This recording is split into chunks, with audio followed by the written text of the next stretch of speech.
ቦርጭን የማጥፋት ቻሌንጅ ቀን 9 ቀጥሏል።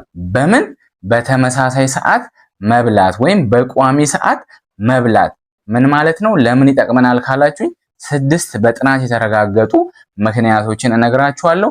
ከዛ በፊት ግን እንደተለመደው ወደ ኮመንት እንሄዳለን። ይሄን ቻሌንጅ የተቀላቀላችሁ ሰዎች እናደርጋለን እንችላለን በሉ። ያልተቀላቀላችሁ ተቀላቀሉ። ለሙሉ ጤንነታችን ስለሚጠቅም እቅዳችን 1 ሚሊዮን ሰው ጋር መድረስ ነው። ቦርጭ፣ ክብደት፣ ግፊት፣ ስኳር የማይተላለፉ በሽታዎችን መከላከል ነው።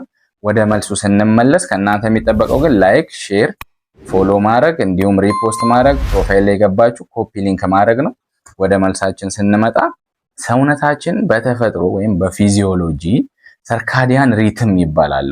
ለምሳሌ ሽንት ስንሸና በተመሳሳይ ሰዓት፣ ምግብ ስንበላ ባስለመድነው ሰዓት እንዲርበን፣ እንቅልፍ ስንተኛ ባስለመድነው ሰዓት እንቅልፋችን እንዲመጣ፣ ይሄንን ሰርካዲያን ሪትም እንለዋለን። ስለዚህ በዚህ ምንድነው የምንጠቀመው ካልን የመጀመሪያው ክብደታችንን መቀነስ እንችላለን፣ ቦርጫችንን መቀነስ እንችላለን። እንዴት ካላችሁ ኢንሱሊን ሴንሲቲቪቲያችንን ስለሚጨምር ያለ አግባብ ምግብ ከሚያስፈልግበት ሰዓት ውጪ ምግብ እንዳይረበንና ምግብ እንዳንበላ። ሶስተኛው ደግሞ ማታ ላይ አምሽተን ምግብ እንዳንበላ ማለት ነው። ሁለተኛው ጥቅም ደግሞ ዳይጀሽናችንን ኢምፕሩቭ ያደርጋል ወይም ደግሞ ጤናማ ዳይጀሽን እንዲኖረን። ያ ማለት ምንድነው? ሆዳችንና ሆዳችን ውስጥ ያሉ ምግብ የሚፈጩ ኢንዛይሞች ተዘጋጅተው በተለመደው ሰዓት ይጠብቃሉ። ቶሎ ምግቡን ፈጭተው ወደሚያስፈልገው አካልና በኮንስታንት እንድንጠቀም ያግዘናል ማለት ነው። ሶስተኛው ለስኳር በሽተኞች ነው። ስኳር በሽተኞች ስፔሻሊ በደም ውስጥ ያለው ስኳር በቋሚነት ምግብ ካልበላንበት ጊዜ እስከምንበላበት ጊዜ ተረጋግቶ እንዲጠብቅ ከፈለጋችሁ በሰዓቱ መብላት አለባችሁ። አራተኛው ጥቅማችን ደግሞ የረሃብ ሆርሞን የምንላቸውን ያስተካክልልናል ማለት ነው። ሬሊን እና ሌፕቲን።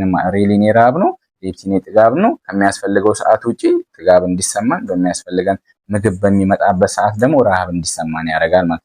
አምስተኛው ኢነርጂያችንን፣ ፎከሳችንን፣ የእንቅልፋችንን ጥራት እንዲሁም የልባችንን ጤንነት ይጠብቃል። እንዴት?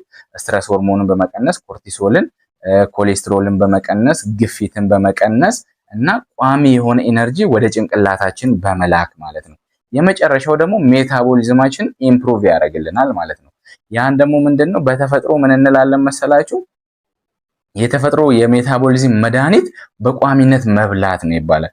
ምግቡ ማተር ቢያደርግ የምንበላው ምግብ ወሳኝነት ቢኖረውም የምንበላበት ሰዓትም እንደዛው በጣም ወሳኝነት አለው ማለት ነው። አብረን እስከ ጥግ እንሄዳለን። እቅዳችን 1 ሚሊዮን ሰው ጋር መድረስ ነው። ፕሮፋይል ላይ የገባችሁ ኮፒ ሊንክ አድርጉ፣ ሼር አድርጉ፣ ለምትችሉት ሰው ሁሉ እንዲደርስ አድርጉ። እኛ እናንተን ለማገዝ ዝግጁ ነን። እስከ ጥግ